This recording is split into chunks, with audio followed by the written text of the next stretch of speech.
Hello everyone, welcome back to my channel. तीतनी आपण मानक एक नुआ वीडियो स्वागत करुच्ची। आज आम देखा बोगनविलिया बा कागज फूल। बोगनविलिया एक गरम बा खरा दिनिया फूल गछ। यही फूल विभिन्न कलर मध्य थाए बोली कही था। भीषण गरम रे बहुत सुंदर ग्रोथ करी थाए। फूल प्रचुर फुटी थाए। 40-50 डिग्री रे ए फूल फुटी थाए। गछ केबे खराब हुएनी। एमती कि ढेर सारा है गछ बढ़ी थाए। कटिंग कर दे था। कटिंग न कले ये जंगल टाइप रो हो जाए थे। आउ एरियाटा पूरा कभर करनी से आम सीजन अनुसार ए डाला सब काटी दे था। बोगनविलिया को पानी बेसी दरकार हुएनी। खूब कम पानी खाई थाए। ए गछ खरा रहा को बहुत पसंद करे। गछ कटिंग करंतु बा खत दियंतु किंबा पानी दियंतु। फूल फुटी न थाए कारण गछ मूल 4 इंच सुखिला परे पानी दियंतु ताहले जाई फूल फुटिबो। आपण माने कहबे जमा पानी खरा दिने देबेनी ताहले तो गछ मरी जीवो।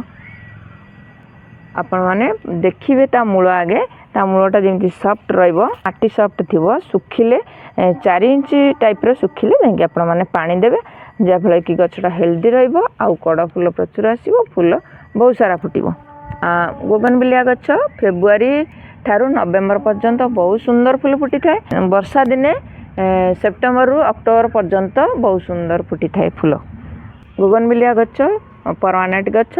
ए सीजन अनुसार आपण माने कटिंग करेंगे आउ सीजन अनुसार आपण माने सॉइल मीडिया देबे, तार फर्टिलाइजर देबे। ये बहुत सुंदर ग्रोथ करिवो। यार रेट आपण माने जदि नर्सरी आणुचंती ताहले 50 टंका रु 150 टंका भितर पड़ी थाए। और एटा 150 टंका पड़ीथिला। एटा मोर डबल पेटल केते सारा बढ़ी गलानी। आम ता कटिंग करिकरी बहुत सारा नुआ गछ प्रस्तुत करि परिबा। 4-5 घंटा खरा रखिले बहुत सुंदर ग्रोथ करथे आ फूल बहुत सुंदर फुटी थाए। यदि आपण माने बोगनविलिया गछ नर्सरी आणुचंती ताले 2-3 दिन परे ताकू रिपोर्टिंग करंतु। आउ जदि माने देखिबे बोगनविलिया गछ रूट बाउंड हो जाउची ताहले ताकू 4टा बेले रिपोर्टिंग करंतु। आउ वर्षा दिने शीत दिन रे ताकू रिपोर्टिंग करंतु। आउ जदि आपण माने लगाउचंती ताहले 12 इंच पट रे लगांतु आ माटी कुंड रे लगांतु। माटी कुंड रे लगैले गछटा पूरा सॉफ्ट रहइबो, हेल्दी रहइबो आउ बढ़िया पाई कि ताकू सुविधा हो काइना माटीटा सबले ठंडा रही थाए। आपण माने बोगनविलिया जो लगाउचंती चिकिटा माटी बा बालिया माटी रे पसंद नय, मीडियम माटीटा बहुत पसंद। आपण माने जो सॉइल मीडिया तयारी करचंती 4 किलो माटी रे 1 किलो कंपोस्ट दियंतु आ 500 ग्राम ता धरे माने जो ये दउचंती कोकोपीट दियंतु बा अगाड़ी दियंतु। ता सहित बाली दियंतु आ फंजीसाइड पाउडर दियंतु। चुलीर पाउंस आपको गोले की दियंतु जाफल कि पोक लगनी।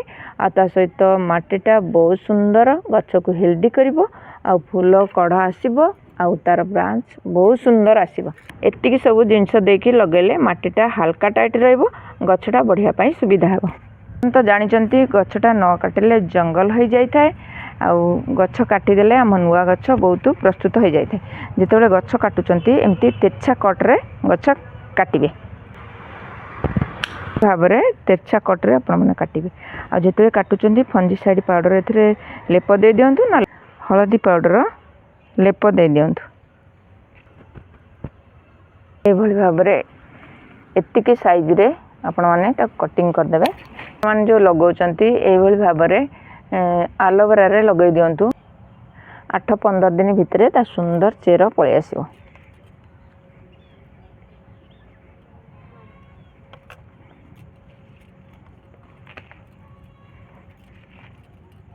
देखो ये भाव में आपण मैंने लगेदेवे अल्प पानी स्प्रे करेंगे कारण एटा रेनी सीजन पानी खाए आको छाई जगार 4-5 दिन एमती रखीदे जहाँफल कि बहुत सुंदर तादे चेर पलि आसो।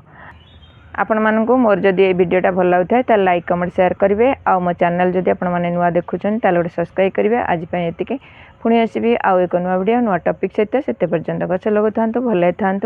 जय जगन्नाथ।